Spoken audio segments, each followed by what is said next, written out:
Does anybody here, while I'm talking about music, does anybody here like Alanis Morissette?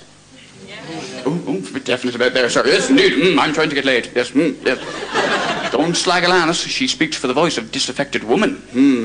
She's a moaning cow. She is. I know even people who like Alanis Morissette have to admit she's a whinging bint. Honestly. It's not fair. Oh, you moaning cow. Jesus. No wonder he left you. God's sake. Remember that song, Ironic? Remember that one? Isn't it ironic? No, it's not. Ask me another. No. She kept naming all these things in the song that were supposed to be ironic, and none of them were. They were all just unfortunate. Song should have been called Unfortunate. That's what I reckon. The only ironic thing about that song is that it's called Ironic and it's written by a woman who doesn't know what irony is. That's quite ironic when you think about it. She should have called the song Taw.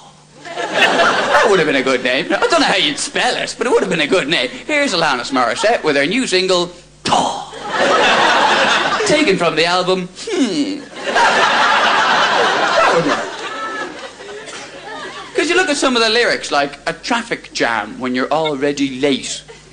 That's not ironic, that's just a pain in the hole. That's what that is. When was the last time you were late for something, got stuck in a traffic jam and thought, ooh, look at the irony on this, eh? Here's irony for you. I tell you, I was in a fierce ironic traffic jam the other day, I'm not sure. Oh, the irony was 90. No, there's nothing ironic about being stuck in a traffic jam when you're late for something. Oh, unless you're a town planner.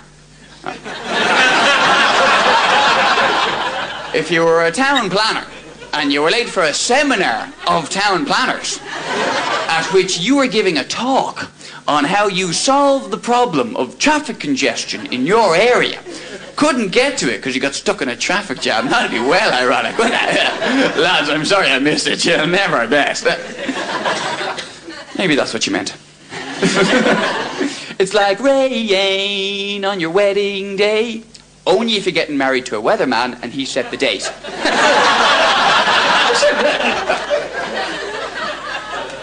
A no smoking sign on your cigarette break. That's inconsiderate office management. That's what that is. A no smoking sign in a cigarette factory. Irony. It's not a difficult concept, Alanis. It's very rare you see an ironic no smoking sign. Although, do you ever see one of those ones that says, thank you for not smoking? And you are. Fairly ironic when that happens, I suppose. But the best line in that song, the best line ever written ever, has got to be the line, it's like 10,000 spoons when all you need is a knife. That's not ironic, that's just stupid. How big is your sink, Alanis? Come on. I mean, really? We haven't got 10,000 spoons between us, have we, folks? What do you need this knife for? To stab the bastard who keeps leaving spoons all over your house? But we'll give her the benefit of the doubt. We'll give her the benefit, because you like her. We will. Right. Imagine you needed a knife for something. Couldn't find one, because all you found was 10,000 spoons. Could happen. And therefore, you couldn't do whatever it was you needed the knife for.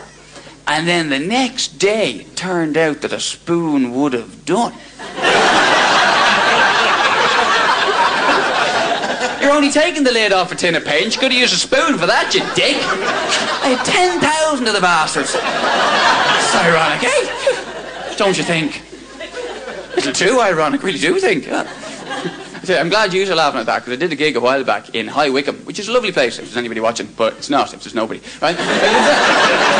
Well, I don't know. I was talking about Alanis Morissette because I've done some of these jokes before. Oh no, it's not all off the top of my head. No. And this woman, she got really arsey with me because she was like a big Alanis Morissette fan, and she really got the hump. And I got that bit about 10,000 spoons, and she decided I was just being a bit too picky.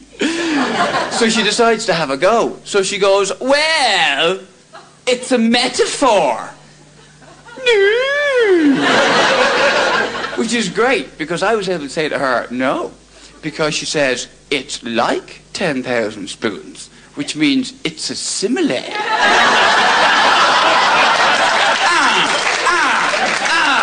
Can you feel that? Oh, I was wearing the clever trousers that night, let me say. Who'd have thought knowing the difference between a metaphor and a simile would actually come in handy one day, eh? Next thing you know, I'm going to find a use for log tables in me act. I'm not joking. Anyway, listen, you've been absolutely lovely. I've been Ed Byrne. Thanks very much. Good night.